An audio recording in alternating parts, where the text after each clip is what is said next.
Welcome to AFRESH. AFRESH stands for Aging and Frailty, Resilience and Energy in the Second Half of Life. AFRESH is a place for older adults to come for health and wellness information. The terms aging and frailty refers to the processes that every person faces as we get older, and that leads to the next two terms, resilience and energy, that focus on, in the AFRESH program, to address aging and frailty. Resilience reflects our ability to cope, physically, psychologically, and emotionally, by implementing tried and true practices to proactively manage day-to-day needs and challenges as we age. Energy is an important term in the AFRESH program that you will learn much more about. When we learn to balance our energy needs and demands associated with aging, we can elevate our health and wellness to new possibilities. So let's get started. To start afresh means to start over or to begin something for a second time. By the time that we reach age 50, most of us have tried to begin activities or actions that improve health, only to give up at some point.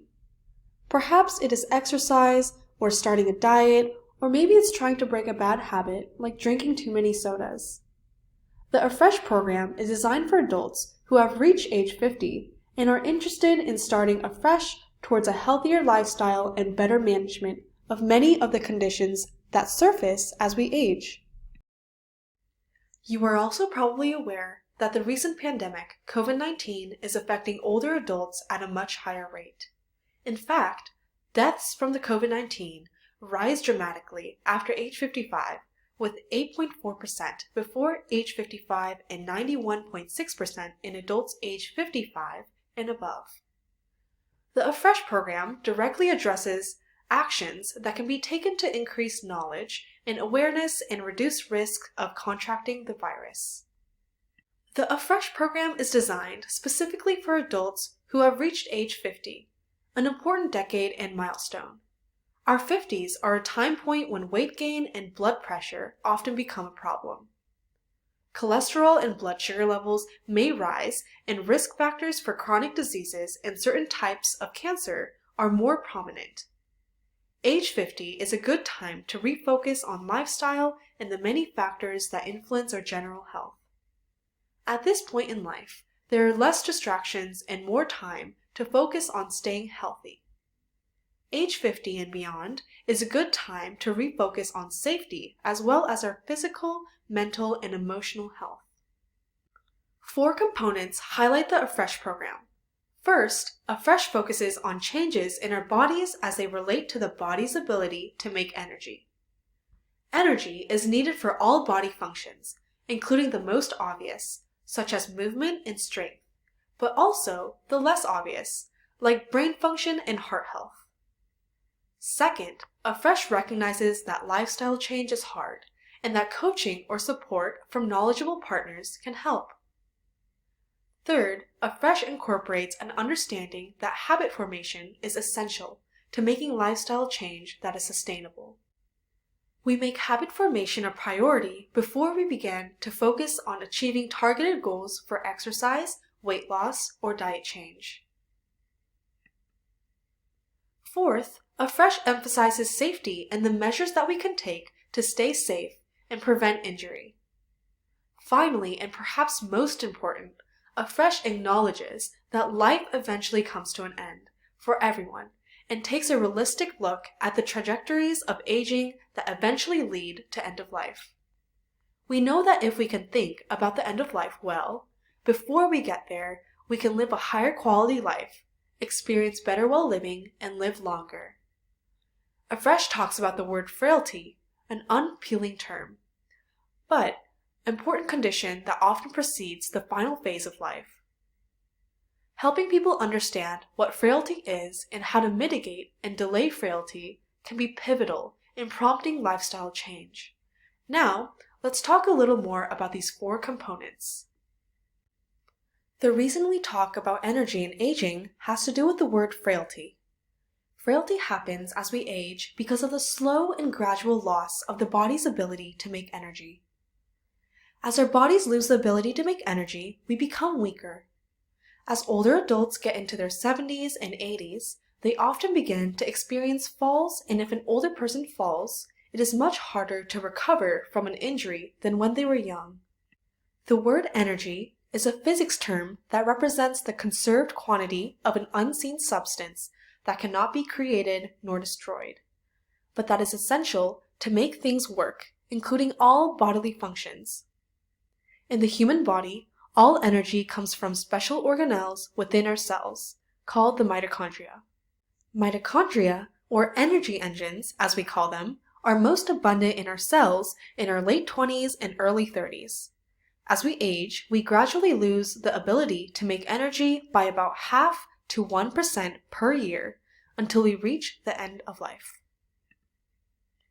Over time, we slowly lose the number of mitochondria in our cells, as well as the quality of the energy engines that we still have. We can create new energy engines by creating the demand for them, and we can make lifestyle changes that help maintain the quality of our energy engines.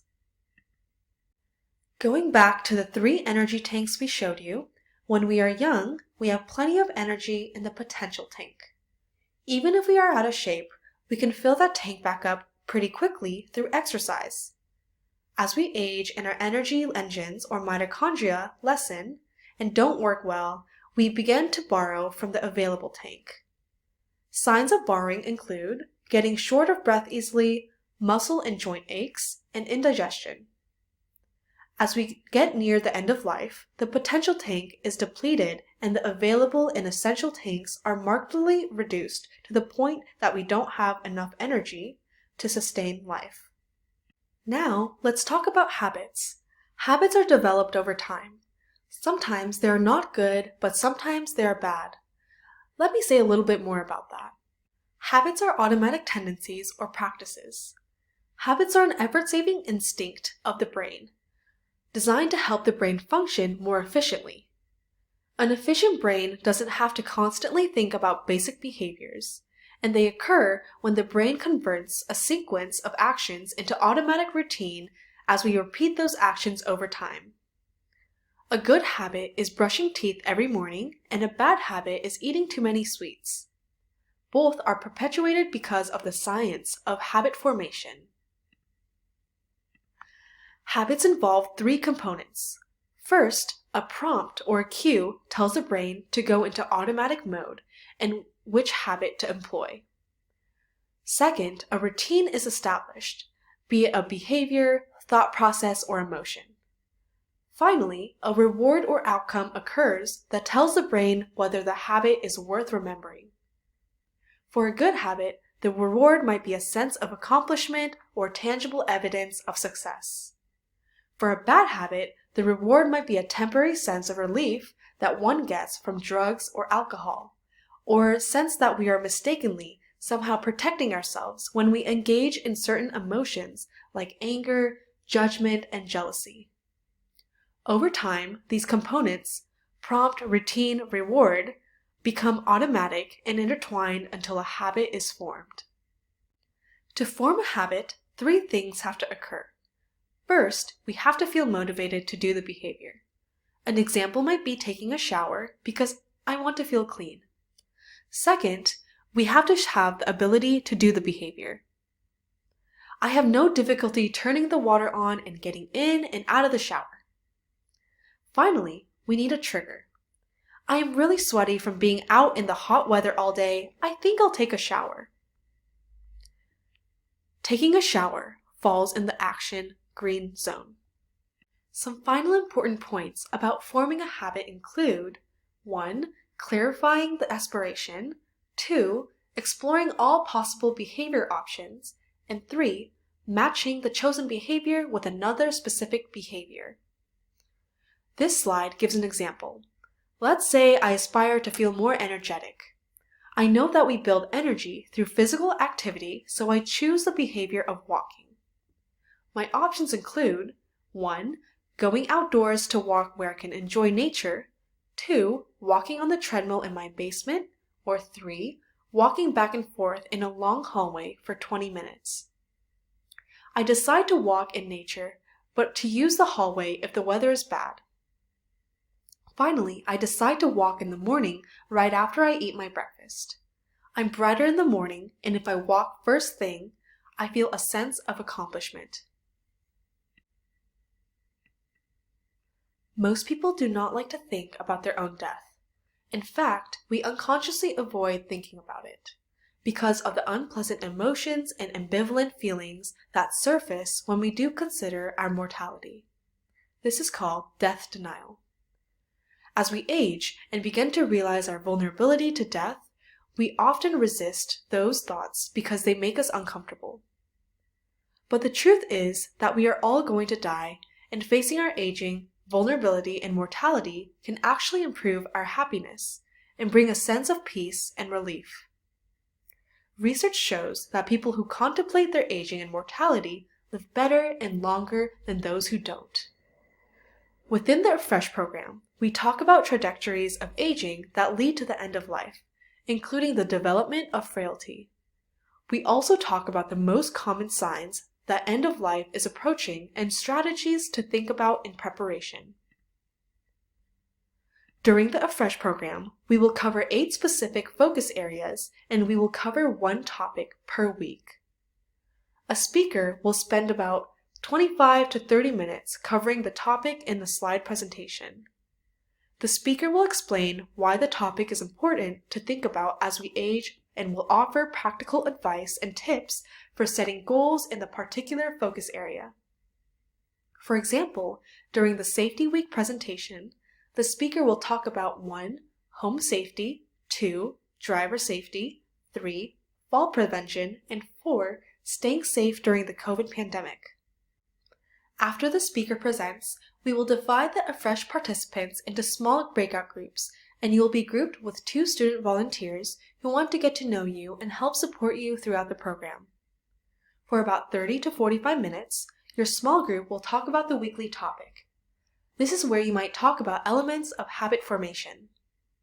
Do you have any aspirations about the topic? Do you want to explore behavior options? If you decide to set a goal, what specific behavior would you match tiny behavior steps with to achieve the goal?